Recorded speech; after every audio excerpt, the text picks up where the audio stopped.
So thank you to everybody, Mehdi, Subash, and the whole group. It's a great opportunity, and I'm very pleased to participate in a virtual sense. So is vessel prep, which is kind of a bigger question on atherectomy, necessary? These are all my conflicts, some of which are germane to this talk, so you should be aware of that. The issue is that we know that DCBs, notwithstanding the current environment and the issue with stenting, have been really mired with what we see every day, which is heavily calcified arteries.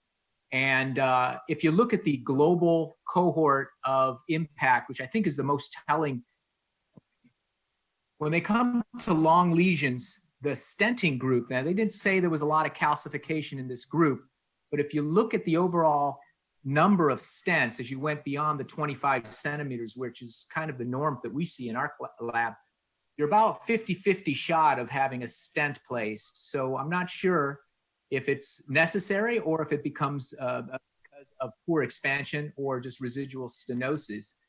So given that we treat these lesions, which are severely calcified longer than any pivotal trial, we really must answer the question, is there a need for vessel preparation in anticipation of the DCB or stenting? And so there is some paperwork and some good data. This is Fabrizio's original manuscript. We already know that calcium can impact how we deliver drug, and I think it does play a role in what we see. There's a ton of atherectomy devices. I'm just going to show three major trials. I think, Tom and I have had numerous discussions about the data set and how we don't have a lot new. We're going to review some older data. This is definitive LE.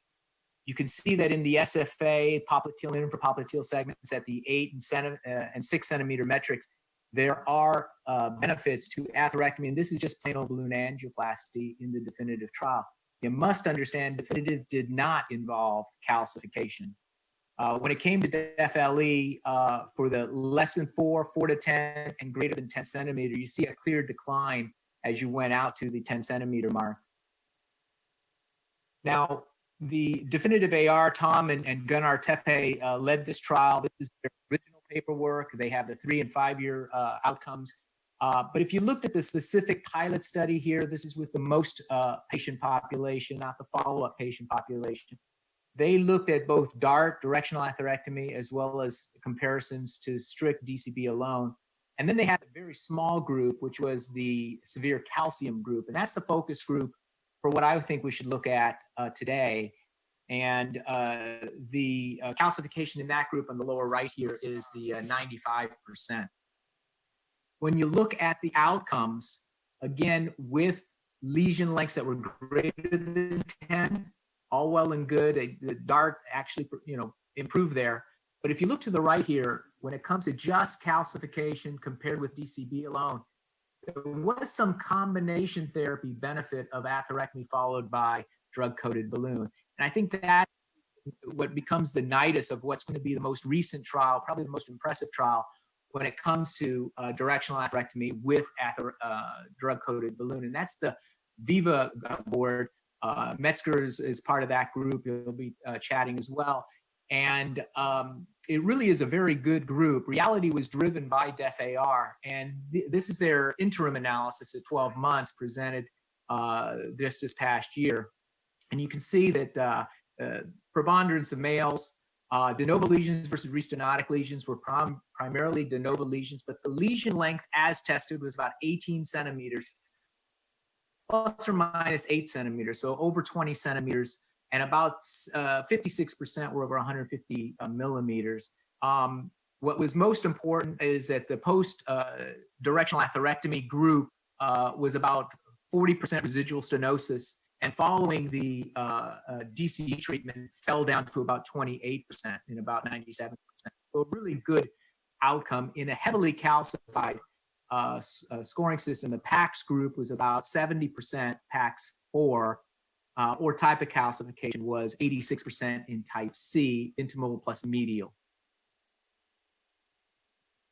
Target limbs were irrelevant, but the procedure time is listed there as only 116 minutes. So it actually didn't take a lot to do these procedures.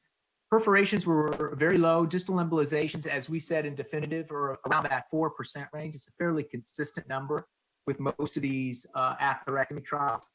At 12 months, the ABI clearly got better, maintained better at the 12 months. And what's more important here is the clinically driven TLR was an exceedingly respectable 6.5%. Major target limb amputation for all these claudicants was actually very low.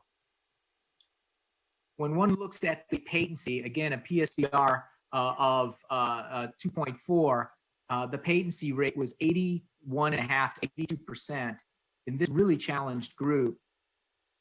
For everybody else, that was either stenotic, 9%, and the remainder, 9%, 6 out of 65 were considered occluded. So that does lend itself. Is the atherectomy potentially necessary? I think the combination here of TurboHawk plus the impact DCB really does show that it does work in combination, and it'll leave nothing behind strategy useful. The other trial that you have to know is Liberty. Liberty was an orbital atherectomy trial. It was primarily driven as DEF-LE with primary PTA here on the left, very few DCBs. And the atherectomy device of choice for this, which was led by CSI, is, as you would expect, orbital atherectomy. They do not, and they talk about the PARC designation. The majority had heavily calcified artery in this trial, which was useful to the outcome. What they don't do is they don't report the outcomes on the CLI group. They only report beyond male. They only report patencies in this group, which is the claudicant group. And very similar to DEF-LE, was an 82% primary patency rate at the end of 12 months, with, again, primarily a non-DCB approach. Others will talk about calcification. Shockwave, I think, will modify plaque, getting a change in their designation, which will be useful. It does work. PAD 3 is completed.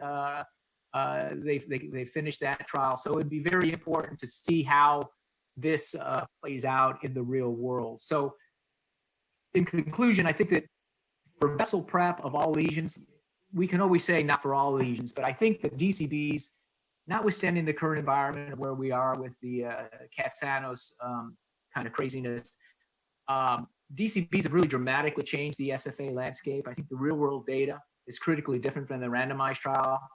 Despite the current DCB issues, the combination with these long calcified arteries, I think really does compel their use. The randomized trials compel a discussion and various strategies. I think vessel prep is a key element. I don't think you can get away from not vessel prepping these lesions. And calcium in that vessel prep remains a very critical problem and a disruptor for any technology. And I think reality does support the use of directional atherectomy with drug-coated balloon technologies. Disrupt may also answer this question to a similar degree. But leave nothing behind strategy. I still believe that we're just missing the boat in the current environment from the FDA. But I do believe that that is still an initial approach, and I think it does allow us every opportunity to treat our patients in the future. So hopefully I've not gone too far over time, and I appreciate your attention.